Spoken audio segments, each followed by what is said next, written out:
Welcome to Buckeye Sports, Episode 3. I'm Keaton Kessler with Emmet Morris, filling in for Danielle and Hannah this week as we had a very exciting weekend across all sports. We sure did, Keaton, and we're going to start on the ice as Ohio State traveled to take on Wisconsin to take on the number 7 team in the nation, the Badgers, on Saturday night, as they came off an upset the night before with Ohio State stunning the Badgers 5-1, and they carried that momentum into Saturday's game by quickly striking as Max Montez puts the Buckeyes up 1-0. With the assist from Broughton Sabo and Sam McGinley. Just a minute later, the Buckeyes find the net yet again as Adam Azzelli scored with the help from Jake Carbella. However, the Badgers struck back and they absolutely exploded for 4 unanswered goals, 2 by Oliver Tuck and Grady Deering to tie the game in the first period to take it into the first intermission, and Logan Hensler and Bruno Idzon out of the gate in the second to give the Badgers a 4-2 lead midway in the second. The Buckeyes did answer, however, with Azzelli getting his second of the night with the assist from assistant captain Riley Thompson and Felix Caron. But Wisconsin immediately got it back with a goal by Vasily Zelenov to put Wisconsin up 5-3. But Ohio State was on their last breath and he needed the rally back, and that's what they did. Jake Dunlap scored along with Nathan McBriar, who scored his first of the year to tie us up at 5. However, Ohio State went into overtime playing with the man down, and Gavin Morrissey for Wisconsin took advantage of that and had an insane shot to beat the Buckeye goaltender Krzysztof Eberle, and the Badgers win an incredible game over the Buckeyes 6-5 in overtime. Keaton, even though the Buckeyes lost, they still do get a point in the standings for the Big Ten, as they did come back to force the game into overtime. Yes, Emma, and hopefully they can carry that momentum as they travel to Ann Arbor this weekend to take on that team up north who sits at number 2 in the nation. Now, we stick on that ice and move to the women's side as they won Friday night, defeating Minnesota State 5-2 here in Columbus. The number 3 team in the nation started off Saturday's game right, with Joy Dunn scoring first with the assist from Mira Yuniger and Hilda Svevenson, wrapped it up making it 1-0 Bucks.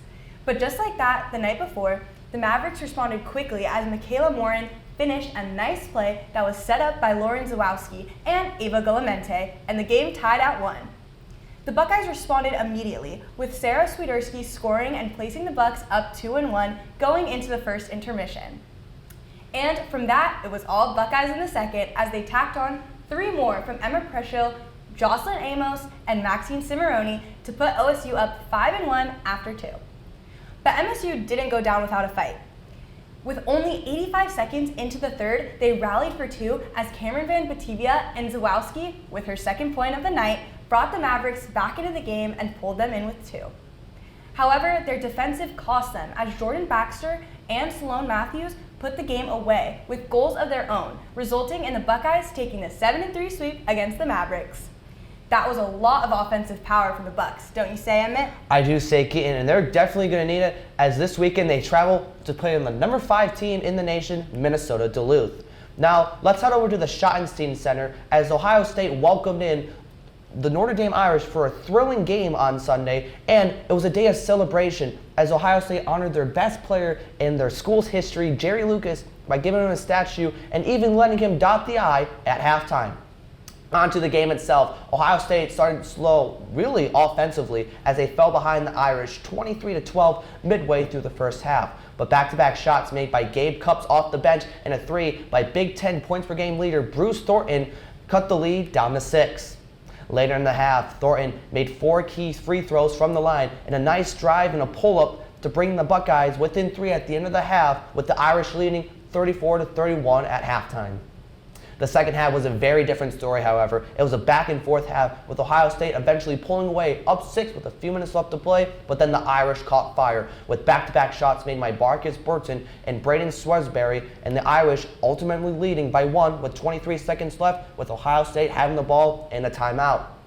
Now, these Buckeyes needed a huge shot here, especially with them missing their last 6 out of 7 shots. And Krzysztof Chili stepped up, who scored 14 out of his last 18 points in the second half, and he delivered by driving the ball down the lane and getting the layup to put the Buckeyes up 1 with 13 seconds left.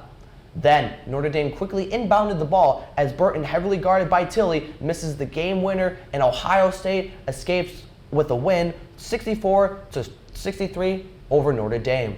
That game was down to the wire. Don't you say, Keaton? Yes, it was a thrilling matchup, just like our women's team as they traveled to take on the #1 team in the nation, UConn, and the first quarter was electric. Both teams traded buckets, with Ohio State even going on a 7-0 run at one point. However, a buzzer-beating layup made by Blanca Quinones gave the Huskies a 27-24 lead after one. UConn took that momentum to open the second quarter with an 8-0 run until Kylie Keats made the mid-range jump to stop the bleeding, but the Buckeyes trailed 35-26. But the other 8-0 run later in the quarter doesn't help as UConn holds the Buckeyes to only 6 points in the second and take a 50-30 lead into half. Ohio State did show some life as Jeloni Cambridge ignited a 13-2 run to trim the lead down, but UConn immediately answered with a 10-0 run after their own and brought UConn up 79-51 at the end of the third quarter. From there, the team just traded buckets, with UConn winning and wrapping up the game 100-68. It's always hard to beat that #1 team in the nation, don't you agree, Emmett? I agree, Keaton, but they should be able to hopefully rebound as they welcome in the Kent State Golden Flashers to the Schottenstein Center on Wednesday night.